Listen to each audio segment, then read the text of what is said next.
Halo, Assalamualaikum warahmatullahi wabarakatuh. Saya dari kelompok 5. Perkenalkan, nama saya Siti Rosihoh dengan NPM 201821500189. Tak lupa kepada yang terhormat Bapak Irwan Siagiana MPD selaku dosen pengampu mata kuliah Sematik Bahasa Indonesia. Semoga selalu ada dalam lindungan Allah Subhanahu wa Ta'ala.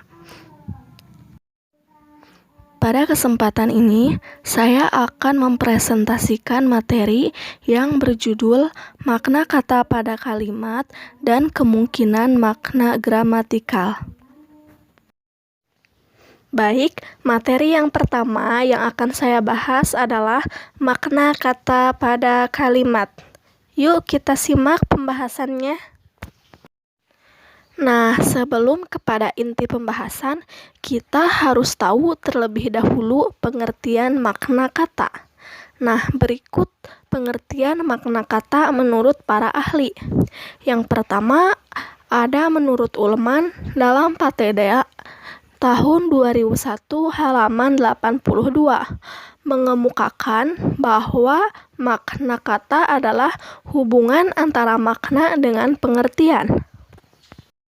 Sedangkan menurut Cair tahun 2001 halaman 79 mengemukakan bahwa istilah makna merupakan kata-kata dan istilah yang membingungkan.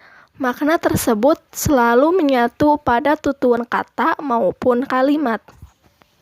Pengertian makna menurut Ferdinand de Saussure dalam Cair tahun 1994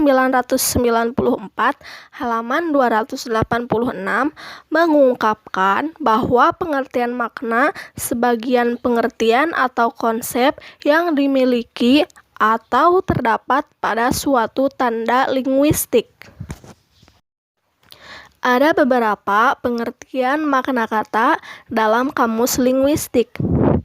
Yang pertama, maksud pembaca. Maksudnya adalah makna atau tujuan dari si pembaca. Yang kedua, ada pengaruh penerapan bahasa dalam pemakaian persepsi atau perilaku manusia atau kelompok manusia. Maksudnya adalah pengaruh penerapan bahasa dalam kehidupan sehari-hari. Yang ketiga ada hubungan. Maksudnya adalah makna atau arti dari kata-kata yang sama belum tentu artinya sama.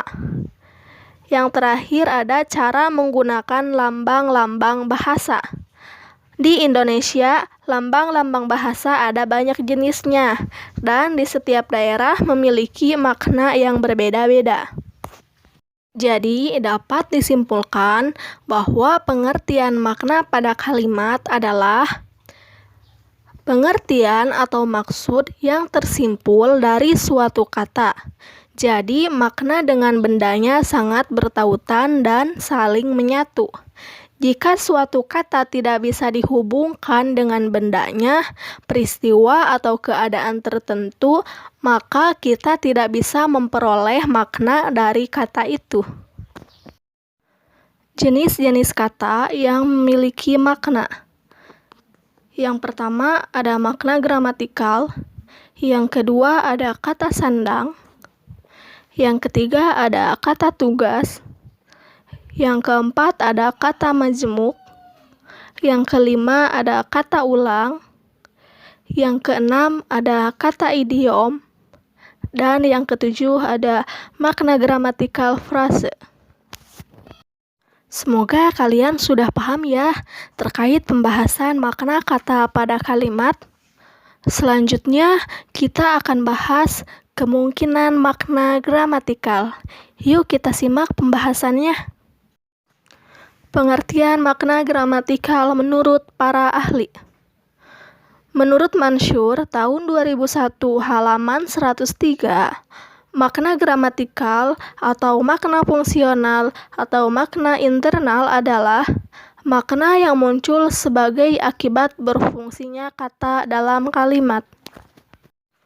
Menurut Fatimah, tahun 2001, halaman 13, makna gramatikal adalah makna yang menyangkut hubungan intrabahasa atau makna bahasa yang muncul sebagai akibat berfungsinya sebuah kata di dalam kalimat.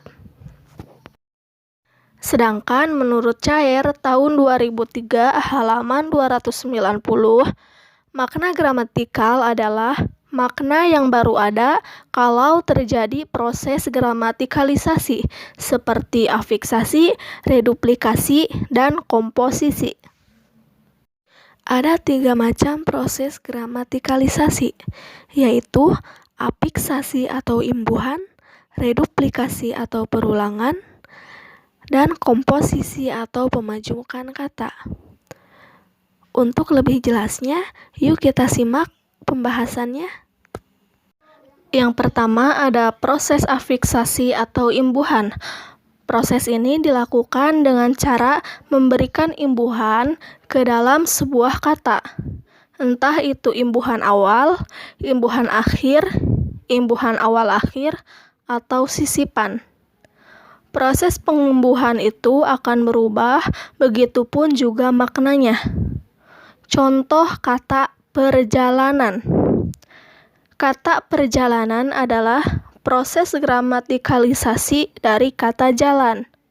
Setelah mendapatkan afiksasi atau imbuhan per dan an di awal dan di akhir menjadi kata perjalanan, kata ini pun berubah maknanya.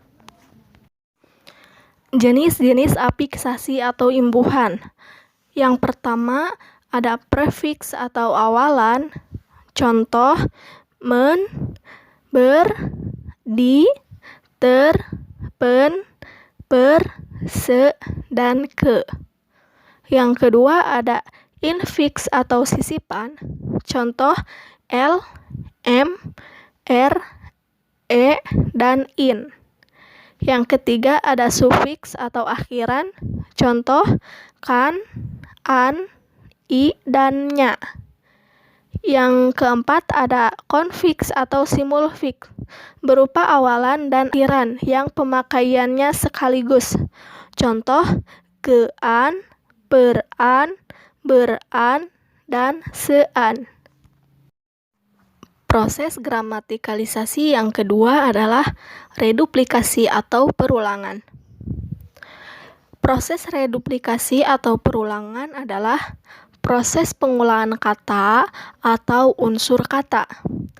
Reduplikasi juga merupakan proses penurunan kata dengan perulangan utuh maupun sebagian.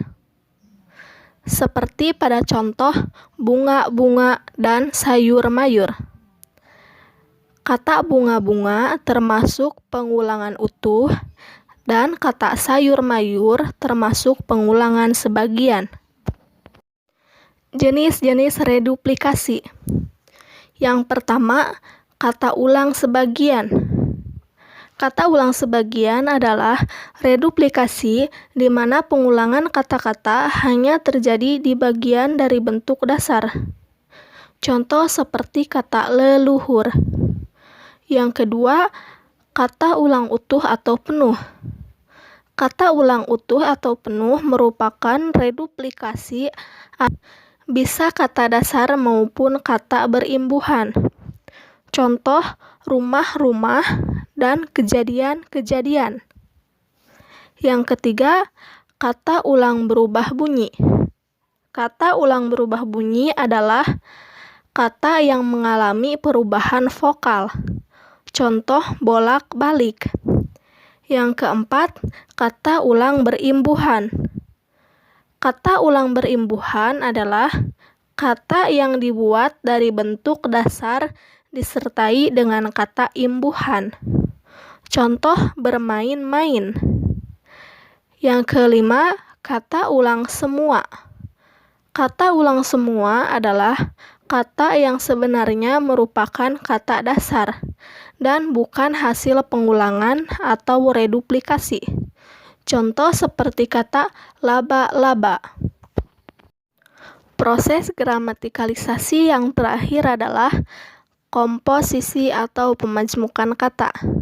Proses ini dilakukan dengan cara menggabungkan suatu kata dasar dengan kata dasar lain yang tidak semakna, sehingga kedua kata dasar itu pun menjadi kesatuan kata majmuk yang mempunyai makna baru yang tidak ada kaitannya dengan makna asli atau makna yang kedua. Contoh seperti kata jalan dan kata damai.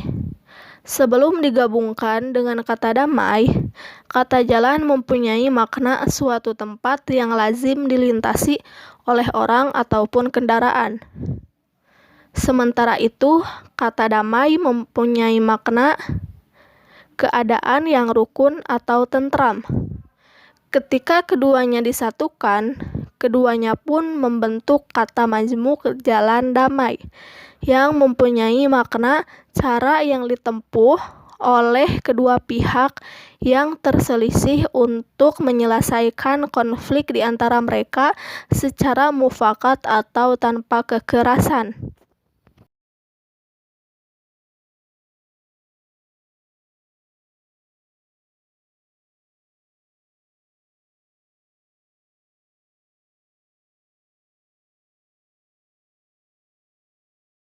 Sekian pemaparan materi dari saya.